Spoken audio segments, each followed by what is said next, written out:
We don't care if you live in Utah. President Trump wants everyone to be safe, including right here in Washington, D.C., and that's what he's been doing. Not only that, Senator Lee, the surge of drugs in this country has been horrific, criminal in that people were posting where ICE officers lived. We worked with both Apple and Google to take that down. It's stunning, I would add here, that it took as much work as it did by you to get them to take that down. Remember, in the days following January 6th, they took...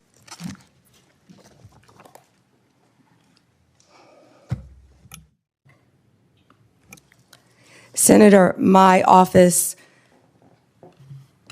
in April restored the Justice Department's longstanding norm on this issue. It was AG Garland who had deviated on the media investigations policy, allowing self-identified journalists using this self-serving status as a shield against being held accountable for endangering our nation's security.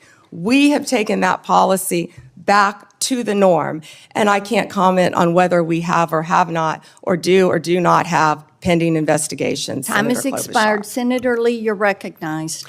Attorney General Bondi, thank you for being here today, and thanks for your service as Attorney General of the United States. I want to start by thanking you for acknowledging a moment ago the importance of protecting the rights of the law-abiding.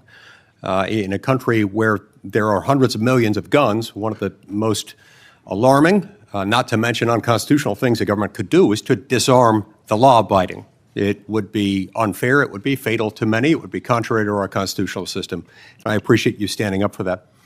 I'm also grateful for you standing up for Gail Slater, the Assistant Attorney General over the Antitrust Division. I have full confidence in her, and I can tell you do as well.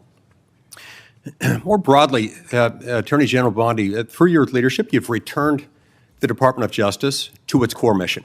And its core mission, of course, involves protecting the American people, upholding the law, upholding the Constitution, and making sure that justice in our system is applied even-handedly, fairly, consistently, as the law requires, without fear, favor, or political bias making those decisions. With you as Attorney General at the helm of this great department, the Department of Justice has strengthened its efforts to secure our borders against what has been an unprecedented influx of illegal immigration.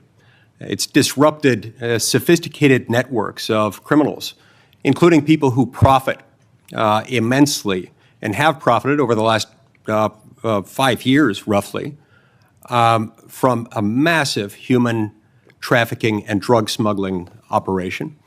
And it also just demonstrated an unwavering commitment to the safety of American citizens. Your work has sent a clear message to criminal organizations and to criminally minded people everywhere, foreign and domestic. The rule of law in the United States will be enforced, and those who prey on the vulnerable will face especially swift and unpleasant consequences. I'd also like to commend you and FBI Director Kash Patel, Deputy Director Dan Bongino for your collaboration with state and local law enforcement in my home state of Utah in assisting with the prompt apprehension of the shooter in the tragic assassination of Charlie Kirk just a few weeks ago at Utah Valley University. Your leadership has helped reaffirm that the Department of Justice exists to preserve the rule of law, to protect the peace, the safety of the American people, and ensure that our constitutional republic endures for many generations to come. Now, due to the open border policies that we had in the previous administration, a number of individuals, a number that is unknown and unknowable, but that is estimated to be in the many millions, somewhat estimated at the low end, be in the 10 million range. Others say more like 15. Others say it's more than that. But this unknown and unknowable number of individuals came across our border illegally. And an unknown number or percentage of those people are individuals who pose significant security risks, including some who are suspected terrorists. They were all allowed to enter the United States without proper vetting, in many cases without any vetting at all. What progress have you made so far, Attorney General Bondi, in solving some of those issues related to the illegal immigration of an estimated 10, 15 million, maybe more, over the last 4 years? Senator Lee, we are working hand in hand with Kristi Noem, of course, the Director of Homeland Security. She has been doing an incredible job. All of our agencies are working in partnership with them at the direction of President Trump. He ran on the promise of making America safe and closing our borders, and that's what he did on day one. He has also declared many of these transnational gangs as terrorist organizations, which is exactly what they are. They have been coming into our country from Mexico, from Venezuela, from other countries. They have been setting up shop right in our country. They are narco-terrorists, and it is going to stop, and it is stopping under his watch. Our task forces are working hand in hand with Homeland Security. Director Patel, Deputy Director Bongino have been going non-stop to make America safe again. That's not just a slogan. That's protecting everyone in this room. That's what we're doing as a country. We don't care if you live in Chicago. We don't care if you live in Florida. We don't care if you live in Utah. President Trump wants everyone to be safe, including right here in Washington, D.C., and that's what he's been doing. Not only that, Senator Lee, the surge of drugs in this country has been horrific over the last 4 years. DEA they have seized 4,500 kilos of fentanyl powder and 50 million fentanyl pills, which I said earlier represents 370 million deadly doses of fentanyl. These transnational gangs, it's all about drugs and money, and they are destroying our country. They are destroying our children, and a lot of this fentanyl, as we know, is made, the precursors in China. They're coming in our country through Mexico and now other places, and under Donald Trump, it's going to stop because he has secured our borders, Senator Lee. And we're very grateful for that effort. It's interesting to note, moreover, that under the leadership of your predecessor, the Department of Justice, the FBI, and others who routinely appear before this committee, when asked about the human smuggling operation going on across our southern border, routinely denied that fentanyl was coming in significant quantities through the human trafficking operation. They stated never with any evidence, never with any ability to back it up, to prove this was the case, that these things were coming across the points of entry through vehicles, through trucks, and otherwise. We know that not to be true, and we appreciate your work in exposing that. Now, in recent months, going along with this law enforcement effort, there's been a disturbing trend.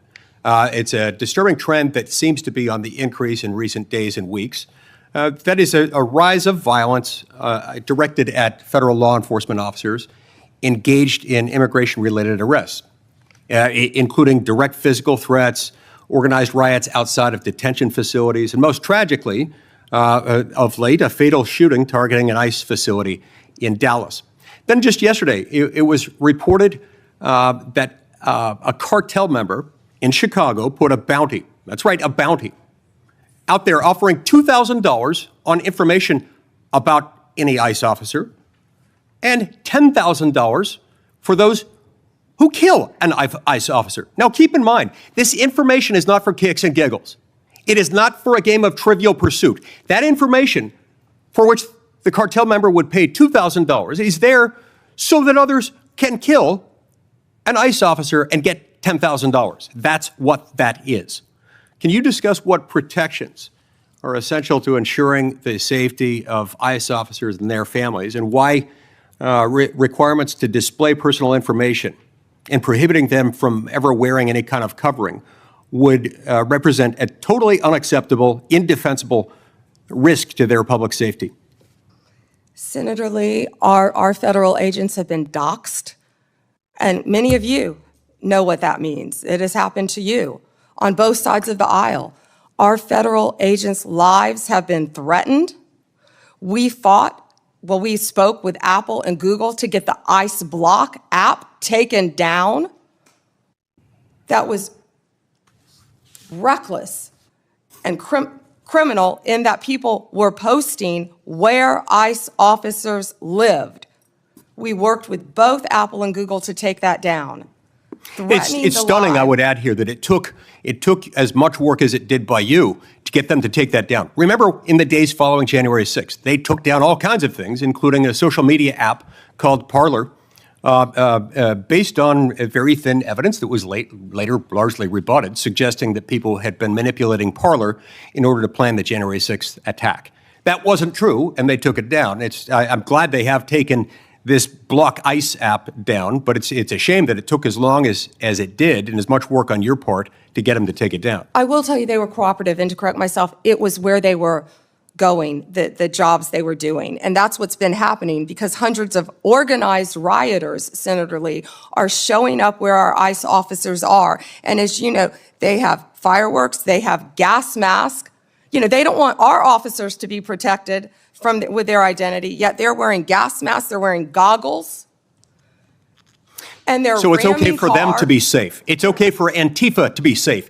It's okay for those doing the bidding of international violent drug cartels to be safe. But heaven forbid our ICE officers should be safe. Thank you, Senator Lee. Time has expired. Senator Coons. At today's Senate Judiciary Committee hearing, Senator Mike Lee, Republican Utah, questioned Attorney General Pam Bondi about her recent decisions and the Justice Department's ongoing policies. Bondi began by noting that her office had reinstated the Justice Department's long-standing media investigation policy, reversing what she described as a deviation made by former Attorney General Merrick Garland. She argued that some self-proclaimed journalists had been using their status to avoid accountability after putting national security at risk. Senator Lee thanked Bondi for what he called her commitment to protecting the rights of law-abiding Americans, especially gun owners. He said that disarming citizens would be unconstitutional, unfair, and dangerous, and praised her for standing by those rights. He also expressed confidence in her leadership and in other Justice Department officials, including Assistant Attorney General Gail Slater and FBI Director Kash Patel, for helping return the department to its core mission of enforcing the law fairly and without political bias. Lee credited Bondi's leadership with strengthening border security and cracking down on human trafficking and drug smuggling. He said her efforts had sent a clear message that the rule of law would be upheld and that those who preyed on the vulnerable would face swift justice. Bondi agreed, adding that her department was working closely with Homeland Security Director Christine Noem and other agencies under President Trump's direction to close the border and target transnational criminal organizations. Bondi went on to describe these gangs as narco-terrorists coming from countries like Mexico and Venezuela, saying their operations were being dismantled under the current administration. She cited DEA seizures of 4,500 kilograms of fentanyl powder and 50 million fentanyl pills, representing an estimated 370 million deadly doses. Bondi said much of the fentanyl originated from China and entered the United States through Mexico, promising that the administration would continue working to stop it. Senator Lee then raised concerns about a recent rise in violence directed toward federal immigration officers, including threats, riots near detention centers, and even a fatal shooting at an ICE facility in Dallas. He mentioned reports that a cartel member in Chicago had placed a bounty of $2,000 for information on ICE officers and $10,000 for anyone who killed one. He asked what protections were in place for officers and their families and why requiring them to reveal personal information would endanger them. Bondi confirmed that federal agents had been doxxed, with their personal information exposed online through a mobile app that tracked ICE operations. She said the Justice Department had worked with Apple and Google to remove the app, calling it reckless and criminal.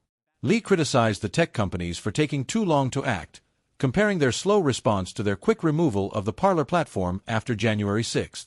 Bondi closed by emphasizing that hundreds of organized rioters were showing up at ICE operations, often equipped with fireworks, gas masks, and other protective gear, while demanding that officers remain exposed.